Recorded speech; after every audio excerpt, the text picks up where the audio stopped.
Sleek chrome finishings, bubbly transparent tech with bright colors, and bright environmental utopian imagery. These are aesthetics commonly associated with the turn of the millennium and the public's idea of what the future might hold. But lately this passionate optimism about the future and tech as a whole has all but vanished in the last few years. And while companies and businesses might be confused as to why that is, I feel like the general public has become more aware of the change that has happened. And that's what I want to talk about today. In my first video back in 2025, I wanted to talk a little bit about the fun tech and physical media that we had in the early 2000s and kind of where we are today.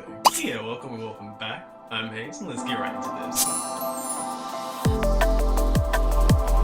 But first I wanted to talk about how we even got the ideas for what the future might look like in the first place. Humans have always had a fascination with what the future might hold, and what it might look like throughout recorded history. And from that, there's always been conceptual images that show what people at the time imagined what the future might be. We start to see some of the ideas for the early 2000s tech and what that was around the advent of internet and home computers. We saw this chaotic creative freedom and expression being shown on the early internet. And back then, there weren't a whole lot of web design rules as there are today. So people, especially when given the freedom and creativity to make their own websites, began customizing. With so many sites, pages, chat rooms, etc. being made en masse every single day, the World Wide Web really felt like worldwide. With so much to explore and do and so many sites to go to, creators and businesses really had to get creative when it comes to eye-catching visuals and trying to grab people's attention, especially with 3D and motion graphics happening at the time too. Now 3D graphics have been brewing since about the 70s, but around the turn of the millennium is when we really started getting a whole lot more. And it would be rather unjust of me to talk about the early 2000s and what popularized early Y2K graphics and aesthetic without mentioning music, specifically music videos. One of the best examples of this is What's It Gonna Be by Busta Rhymes and Janet Jackson. Videos like these featured abstract liminal backgrounds, robotic pieces, chrome on everything, and really played around with 3D motion graphics, which were newer technology at the time, all of which played into this optimistic view about tech and where the future was heading, which brings us to...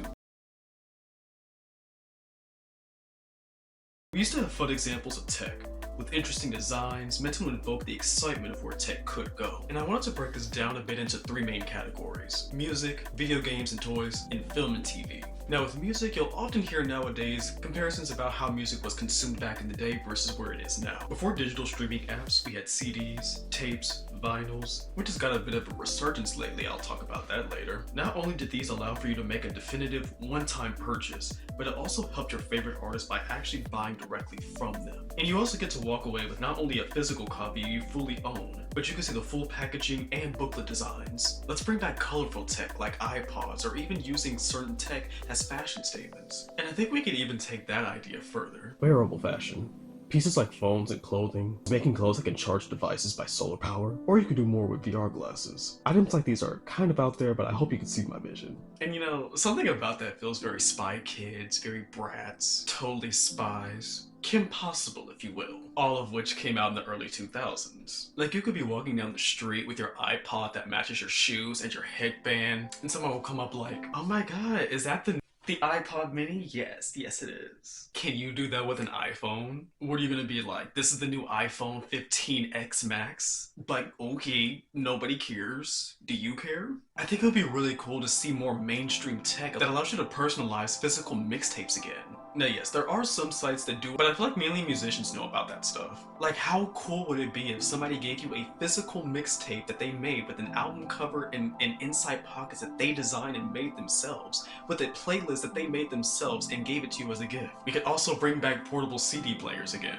Even some new and improved ones that had different designs that can attach to your pants and everything so you can walk hands-free. Remember when DVD box sets used to make customized menu screens? Ones that would fit the mood and the vibe of different shows, and it would have all types of animated graphics and all that stuff. Versus now with streaming, it's like, do you want black and red, or green, or blue, or blue, or blue? Oh, wait a minute. I used to own the Shrek 2 DVD box set when it first came out, and I'm so glad that so many people online are kind of sharing that around recently, because it really shows you how much people are missing physical media. How companies used to put special features like blooper rolls for animated projects, behind the scenes, storyboarding, and explaining the practical effects that they use in the films. Now, it would be a little bit wrong of me to talk about the early 2000s aesthetic and kind of really only keeping it to this one kind of style, when there were a couple of other counterculture styles at the time. The main alt design design style that I'm thinking about is the grungy, edgy, and apocalyptic imagery that was very prominent in the early 2000s, especially with video game and film media. Now obviously some of this was just a continuation of the 90s grunge and edgy styles, and it also seemingly came from the panic and the apocalyptic ideas of the Y2K bug. And speaking of films, the use of practical effects is also something to consider with this, and I know it's not the same exact thing as physical media, but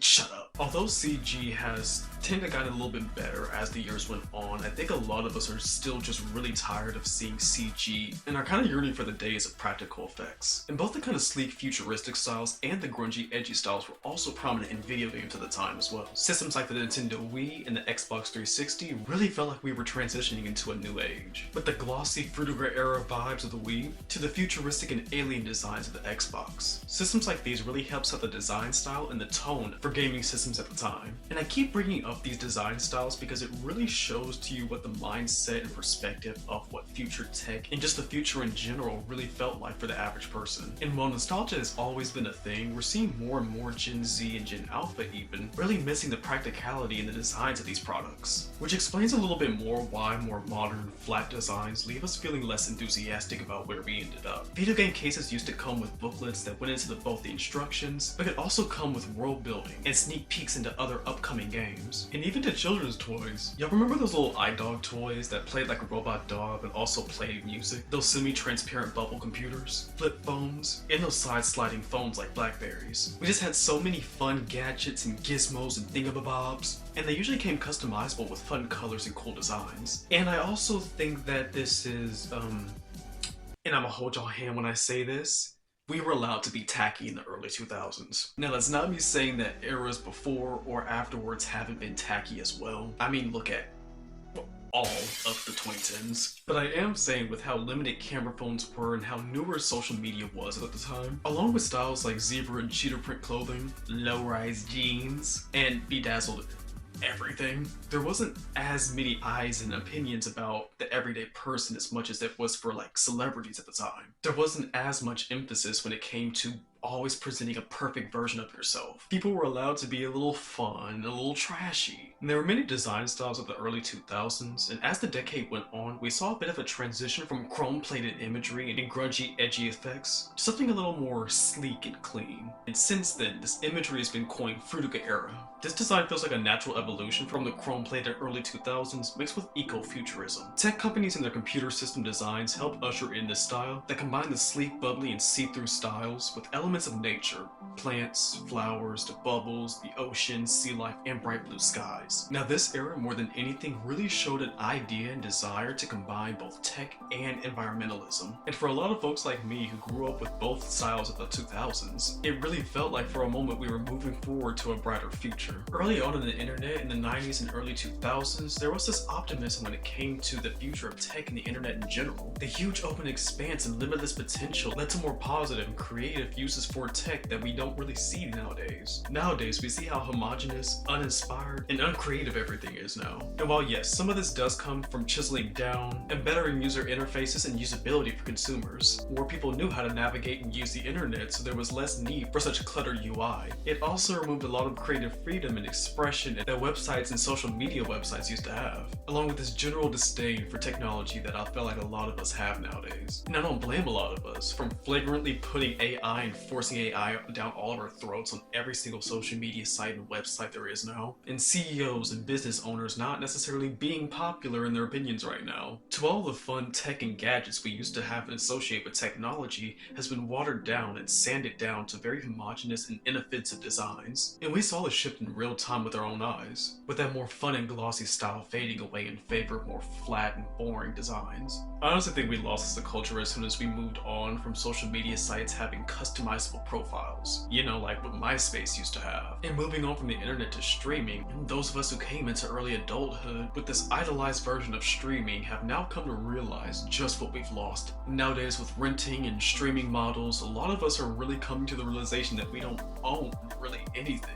Spending so much money a month for all these streaming services knowing that as soon as the servers go down or as soon as companies just stop supporting shows, we have nowhere to go but the 7 Seas. And even gaming franchises with online and digital streaming and digital only versions for their products. Now game and film discs and the retailers that supplied them are now starting to fade away. Many businesses either closed down by now or in the process of that, or have changed their store designs, products, and stores. Those days of playing around in the McDonald's play area are slowly fading away like the back rooms. And it really goes to show just how corporate and monotonous the world and tech by extension has become, with these ideas of a brighter future in tech. Frutiger Arrow's blend of sleek and bubbly styles, tech felt fresh and invigorating, like there was something to look forward to.